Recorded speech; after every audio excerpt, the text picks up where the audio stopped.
Hi, it's your Barbie collector friend next door, and I'm here with the original. I know you were wondering because you saw my first video and I went straight to Midge and Alan, and then you're like, what about Barbie? You were not wondering, but here we are. This is Bubble Cup Barbie. She came out in, I believe, 1962, and she's wearing her original red swimsuit. This is an original doll, and if you're a Barbie collector, you're looking at this doll going, oh, wow, that's an original. If you're not a Barbie collector, you're looking at her going, wow, why did she buy a damaged doll? So she's wearing the original red swimsuit, and check out the sides of her face.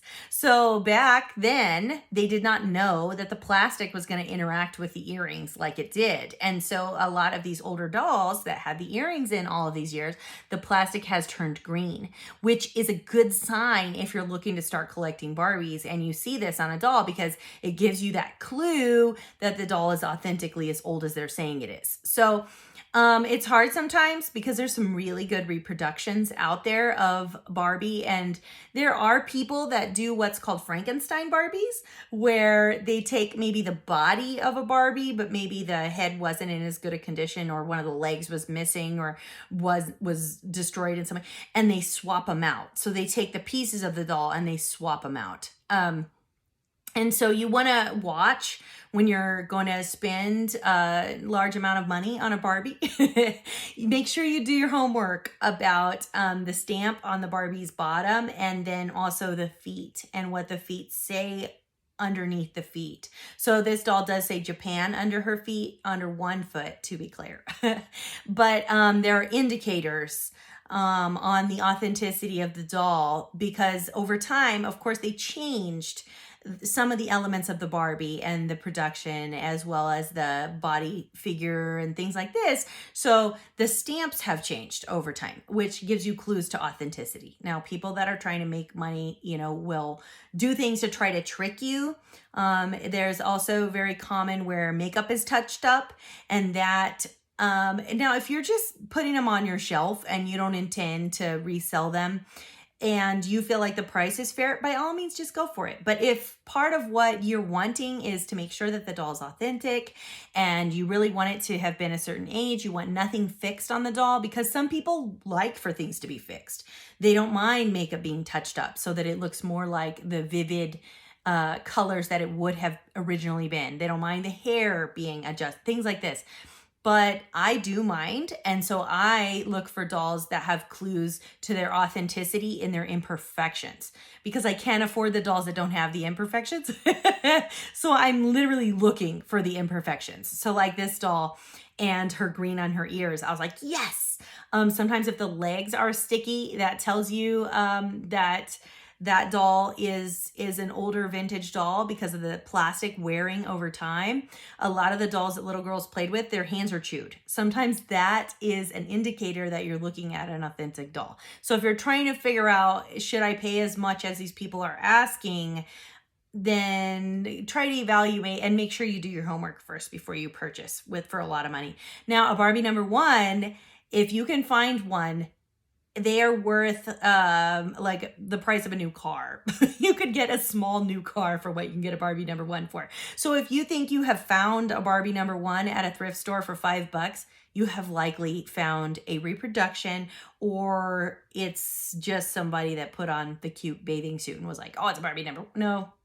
So, I mean, $5 is not a lot to lose, but thousands are.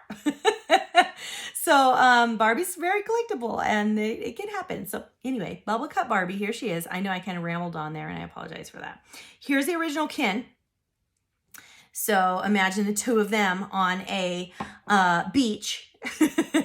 Oh man, that made me think of the movie, and then I laughed. So here you have Ken looking very good. The elastic is like totally gone in his little swim trunks.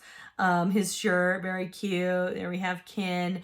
This poor Ken, he's been played with. He's had a rough go of it. One of his legs doesn't move and the other one does, and poor guy. Of course, he wasn't as expensive as Barbie because she's Barbie, as you learned in the movie. And here we have, so these are reproduction dolls, right? And these were put out for the 50th anniversary of Barbie, and they're quite fantastic. So here we have an example of the ponytail Barbie reproduction doll, and these are beautiful. These are wonderful little collector's items. They do have a piece of plastic that goes over the front. I took it off. It's not taped, so I was able to just slide it off so that you could get a better view of the dolls. And so here you have ponytail Barbie, the original. Oh, and I just love how this box has the picture of the family, the Handler family, and the little magazine where you could have ordered her clothes. It's just fabulous. Her evening gown. She's beautiful. Absolutely stunning. And then I have a reproduction. So that's a reproduction doll, which I told you before. And I mean, there's nothing wrong with having some reproduction dolls. The only problem is when you try to sell a reproduction as an original. So here is the red swimsuit ponytail Barbie. So my red swimsuit Barbie is the bubble cut, not the ponytail. And the ponytail is definitely worth more money. But this is a reproduction doll, obviously, not an original. Check out her cute little dress, her record player, swirl ponytail. There it is, the little booklet.